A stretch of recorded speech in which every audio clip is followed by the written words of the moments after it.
Durante 3 semanas consecutivas, mi cuñado vino a mi casa todas y cada una de las tardes mientras yo estaba en el trabajo. Mi esposa nunca lo mencionó ni una sola vez. Quiero que te detengas un momento a asimilar eso antes de que te cuente el resto. Me llamo Gerald Wedmore. Tengo 63 años. Pasé 31 años trabajando como ingeniero estructural en una firma de Hamilton, Ontario. Construía puentes. Calculaba tolerancias de carga. Dediqué mi carrera a comprender cuánto peso puede soportar una estructura antes de colapsar. Y en todo ese tiempo, nunca dirigí esa misma mirada analítica hacia mi propia familia. Ese fue mi primer error, y estuvo a punto de costarme todo. Mi esposa, Patricia, tenía 59 años cuando comienza esta historia. Llevábamos 34 años casados. Era una maestra jubilada, jardinera, una mujer que guardaba cada tarjeta de cumpleaños que nuestros hijos le habían dado en una caja de zapatos bajo la cama. No era una mujer dramática. No exageraba. Cuando a finales de septiembre me dijo que se había estado sintiendo mareada, que había perdido el apetito, que se despertaba a las 2 de la madrugada con el corazón acelerado, le dije que probablemente era estrés. Le sugerí que pidiera cita con el médico cuando tuviera tiempo. Le besé la frente y me fui a trabajar. Ese era el tipo de marido que yo era. Patricia tenía un solo hermano. Su hermano, Clifford Marsh, tenía 54 años, 9 menos que ella. Nunca había mantenido un empleo durante más de 2 años en toda su vida. Era encantador de esa manera en que lo son las personas que nunca han tenido que rendir cuentas de nada. Sonrisa fácil, carcajada sonora, siempre el primero en ofrecer ayuda que en realidad nunca llegaba a cumplir. Nuestra familia tenía una cabaña en Georgianby que Patricia había heredado de sus padres hacía 11 años. En ese momento, su valor rondaba los $800,000. Clifford llevaba haciendo comentarios sobre esa cabaña desde el mismo día en que pasó a ser de Patricia. Cosas pequeñas, bromas que no eran del todo bromas. Tuviste suerte, Patty, te tocó la buena. Comentarios así. Yo me daba cuenta. Lo guardaba en mi mente. Y luego no hacía nada al respecto porque estaba ocupado construyendo puentes y no prestaba suficiente atención a mi propia casa. La salud de Patricia fue deteriorándose lentamente a lo largo de octubre. Sentía náuseas la mayoría de las mañanas. Perdió unos 3 kilos en 5 semanas, algo que al principio atribuyó a la falta de apetito. Estaba cansada de una forma que el sueño no lograba aliviar. La llevé a nuestro médico de cabecera, el Dr. Hemming, quien le hizo análisis de sangre y dijo que tenía el hierro ligeramente bajo, recomendándole tomar un suplemento. Patricia empezó a tomarlos. No mejoró. Fue nuestra hija Rená quien primero me dijo algo. Rená tenía 31 años, vivía en G, y llamaba a su madre todos los domingos sin falta. Me llamó un martes a principios de noviembre, lo cual fue lo suficientemente inusual como para que me apartara de una reunión de obra para atender la llamada. Papá, me dijo, mamá suena rara. Le pregunté a qué se refería. Está como confusa, como si no siguiera bien la conversación. Le pregunté qué había comido y no lo recordaba. Esa no es mamá. Le dije a Rená que prestaría más atención. Volví a mi reunión. Lo que no sabía en ese momento, lo que no sabría hasta 3 semanas después, era que Clifford había estado dentro de mi casa 11 veces en el mes anterior. Eso lo descubrí más tarde. Me estoy adelantando. Clifford había estado yendo con el pretexto de ayudar a Patricia con pequeñas tareas de la casa. Esta es la parte que más me avergüenza, porque fui yo quien se lo pidió. A principios de octubre, Patricia mencionó que los aleros necesitaban limpieza antes de la primera nevada y yo estaba demasiado ocupado para encargarme. Así que cuando Clifford se ofreció, y Clifford siempre se ofrecía, le dije, sí, sería estupendo. Gracias. Esa fue la puerta que abrí. Después de los aleros, volvió para revisar el sellado de una ventana. Después de la ventana, empezó a pasar para ver cómo estaba Patricia, porque para entonces ella ya no se encontraba lo bastante bien como para cuestionarlo. Mi esposa confiaba en su hermano. Ella lo había querido toda su vida, como los hermanos mayores quieren a los que vienen después, con un instinto protector, un punto de indulgencia y siempre dispuesta a encontrarles excusas. Un miércoles de mediados de noviembre regresé a casa antes de lo habitual. Tenía un dolor de cabeza que llevaba intensificándose desde el mediodía y decidí que el papeleo de la tarde podía esperar. Entré en el camino de entrada a las 3:15 y la camioneta de Clifford estaba estacionada en la calle. Sentí algo desplazarse en el pecho al verla. No era exactamente alarma, más bien esa sensación que tienes cuando revisas cálculos estructurales y algo no cuadra, pero no logras identificar de inmediato qué es. Entré. Clifford estaba en la mesa de la cocina con una taza de té. Patricia estaba sentada frente a él, pálida, envuelta en un cardigan a pesar de que la casa estaba cálida. Mantenían una conversación completamente trivial, sobre nada en particular. Clifford sonrió al verme. Siempre tenía una sonrisa lista. Gerald, no esperaba que volvieras tan temprano. Dije algo sobre mi dolor de cabeza. Lo observé. Estaba relajado. Quizá demasiado relajado, pero no estaba seguro de no estar imaginándolo. Hablamos unos 20 minutos y luego dijo que tenía que irse. Abrazó a Patricia al salir. Observé el rostro de mi esposa mientras él la abrazaba. Se la veía cansada y afectuosa, como se mira a alguien a quien siempre se ha cuidado. Esa noche le pregunté a Patricia con qué frecuencia había estado viniendo Clifford. Se lo pensó unos segundos. Ha sido de gran ayuda. ¿Pero con qué frecuencia? Una vez por semana, respondió, con cierta vacilación. Bueno, quizá más. No estoy segura. Es buena compañía. Esa incertidumbre en su voz, eso fue lo que no dejó de inquietarme. Soy ingeniero. No tomo decisiones basadas en sensaciones.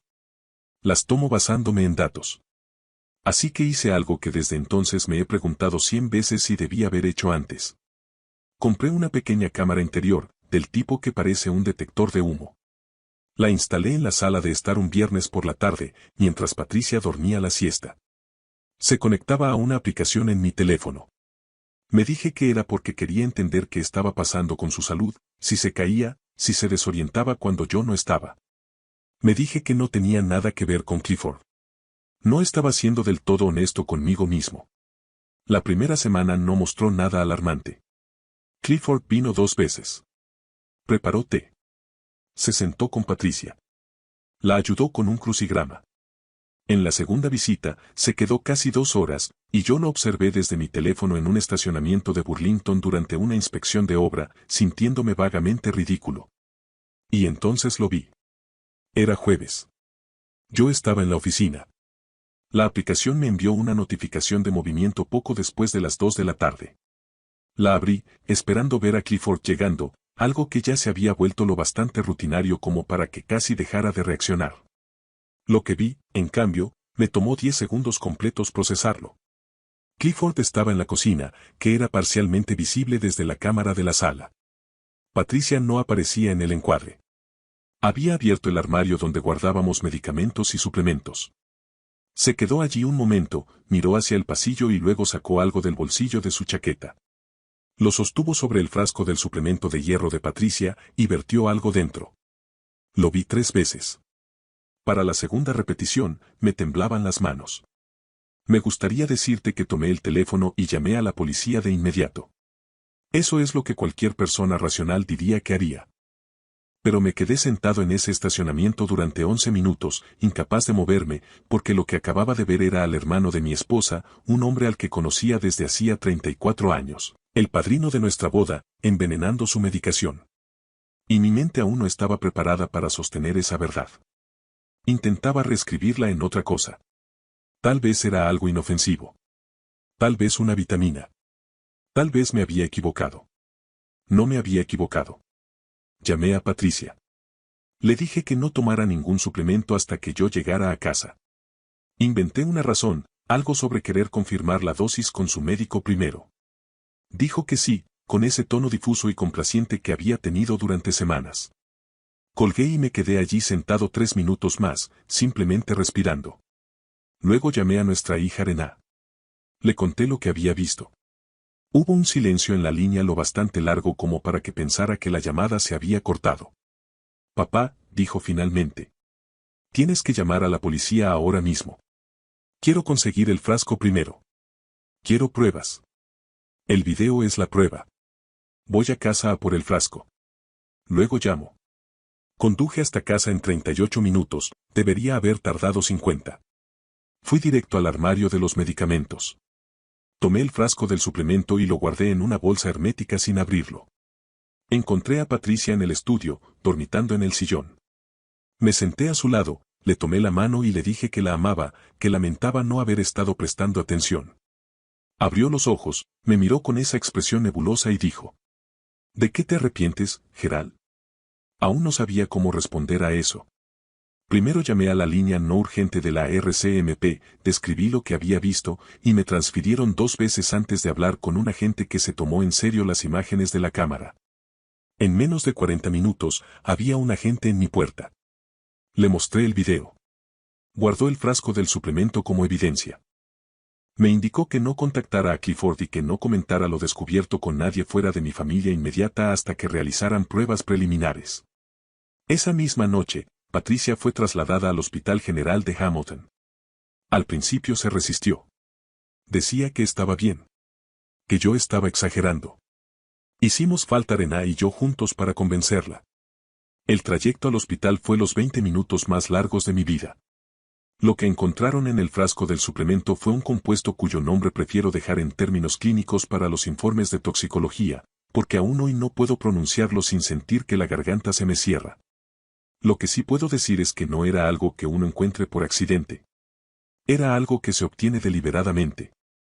Había sido añadido al frasco en una cantidad que, tomada a diario según las indicaciones, habría provocado un daño neurológico progresivo. A lo largo de meses. Lo suficientemente lento como para parecer una enfermedad. Lo suficientemente gradual como para parecer un deterioro natural. Patricia llevaba 5 semanas tomando esos suplementos. Esa misma noche, la policía llevó a Clifford a declarar. Yo no estuve presente. Rená y yo nos quedamos en la sala de espera del hospital y apenas hablamos. No había nada que decir que el silencio no estuviera diciendo ya. Lo que la investigación reveló en las semanas siguientes fue esto. Clifford estaba endeudado. Gravemente endeudado. No el tipo de deuda común que surge de la mala suerte, sino la que proviene de malas decisiones repetidas durante años. Debía dinero a personas que no eran acreedores pacientes. Había estado investigando el proceso legal para impugnar herencias y transferencias de propiedad. Había hablado en 2 ocasiones con un abogado en Barrie sobre el procedimiento mediante el cual una propiedad puede transferirse desde una persona mentalmente incapacitada a un familiar designado con poder notarial. No había obtenido dicho poder, pero se estaba preparando para ello. La cabaña había sido tasada en $840,000 en noviembre. Había estado enfermando a su hermana de forma gradual, lo suficiente como para que nadie hiciera las preguntas correctas hasta que ella estuviera lo bastante deteriorada como para ser controlada. Ese era el plan. Y habría funcionado si yo no hubiera instalado una cámara y visto todo en mi teléfono, en un estacionamiento de Burlington, un jueves por la tarde, cuando debería haber estado revisando especificaciones de hormigón. Desde entonces, he pasado mucho tiempo pensando en las 9 semanas transcurridas entre la primera vez que Patricia me dijo que se sentía mal y el momento en que vi esas imágenes. 9 semanas viviendo en la misma casa. Cenaba frente a mi esposa cada noche. Estaba lo bastante bien como para sentarse a la mesa. Noté que estaba perdiendo peso y me dije que era efecto del suplemento de hierro. Noté que parecía confundida y me dije que era cansancio. Soy ingeniero. Sé interpretar señales de advertencia en estructuras. No apliqué esa misma disciplina a la persona a la que había prometido proteger toda mi vida. Esa es la carga más difícil de llevar. Patricia pasó 4 días en el hospital. El daño tras 5 semanas de exposición fue real, pero no permanente. Los médicos nos dijeron que necesitaría seguimiento durante varios meses. Su equilibrio se vería afectado durante un tiempo. Parte de la confusión se disiparía a medida que el compuesto abandonara su organismo, lo cual ocurrió en gran medida hacia febrero. En todo este tiempo, nunca ha expresado directamente rabia hacia su hermano delante de mí. Una vez, unos 6 meses después de todo, le pregunté si estaba enfadada. Se quedó en silencio un rato. Estábamos sentados en el porche trasero. Era principios de primavera y el jardín apenas comenzaba a reverdecer. Sigo intentando entender cuándo tomó la decisión, dijo. ¿Fue algo reciente o siempre me vio como alguien a quien podía utilizar? No supe qué responder. Clifford fue acusado de administrar una sustancia nociva con intención de causar daño. También fue imputado por acoso criminal y preparación para fraude. Se declaró no culpable y, 14 meses después, cambió su declaración. Fue sentenciado en la primavera del año siguiente. No diré que la condena fuera satisfactoria. La justicia en un tribunal no es lo mismo que la reparación. Patricia y yo aún conservamos la cabaña. Subimos allí en julio, después de la sentencia, solo nosotros dos. Nos sentábamos en el muelle al atardecer y veíamos cómo la luz se extinguía sobre Georgian Bay. Ella apoyaba la cabeza en mi hombro y ninguno de los dos hablaba de Clifford. Hay algo que quiero decir a quienes están viendo esto y son como yo era, personas muy atentas a las cosas equivocadas. Yo me sentía orgulloso de mi rigor profesional. Era meticuloso con mi trabajo. Revisaba cada cálculo 2 veces. No pasaba por alto los detalles que importaban en el ámbito laboral, pero durante 30 años desarrollé el hábito de dejar esa disciplina observacional en la puerta de la oficina. La familia era el lugar donde bajaba la guardia, y confundí bajar la guardia con amar. Pensé que ser un buen esposo significaba no hacer preguntas. Pensé que ser un familiar relajado implicaba aceptar a los demás tal como se mostraban, sin cuestionarlos.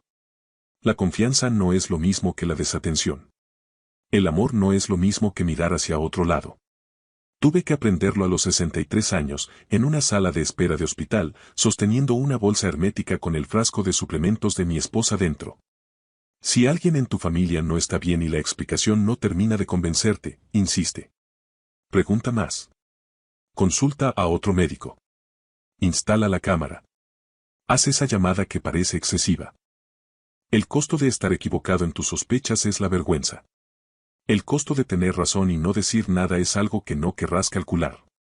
Patricia está bien ahora. Ha vuelto a su jardín. Ha retomado sus llamadas con Renat todos los domingos. En muchos sentidos, es la mujer con la que me casé. Aunque hay en ella algo más cauteloso que antes no existía, una leve vacilación antes de confiar. Un instante de evaluación antes de abrir la puerta. Daría mucho por devolverle la versión de sí misma que no necesitaba eso. Pero no puedo. Lo que sí puedo hacer es convertirme en la persona que debió haber estado prestando atención desde el principio. Eso es lo que intento ser ahora. Uno pensaría que, a cierta altura de la vida, las lecciones dejan de llegar. No es así. Las estructuras en las que más confiamos, las construidas con familia, historia y décadas compartidas, son precisamente las que examinamos con menos cuidado. Y a veces, eso es exactamente con lo que alguien cuenta. Presta atención a tu casa. No solo a las paredes, no solo al techo, a las personas que viven dentro de ella. Si esta historia te hizo reflexionar, no la pases por alto. Suscríbete para más historias reales que cambiarán tu forma de ver las cosas. Pulsa me gusta si crees que prestar atención puede cambiarlo todo. Y comparta este video con alguien que pueda necesitar escuchar esto hoy.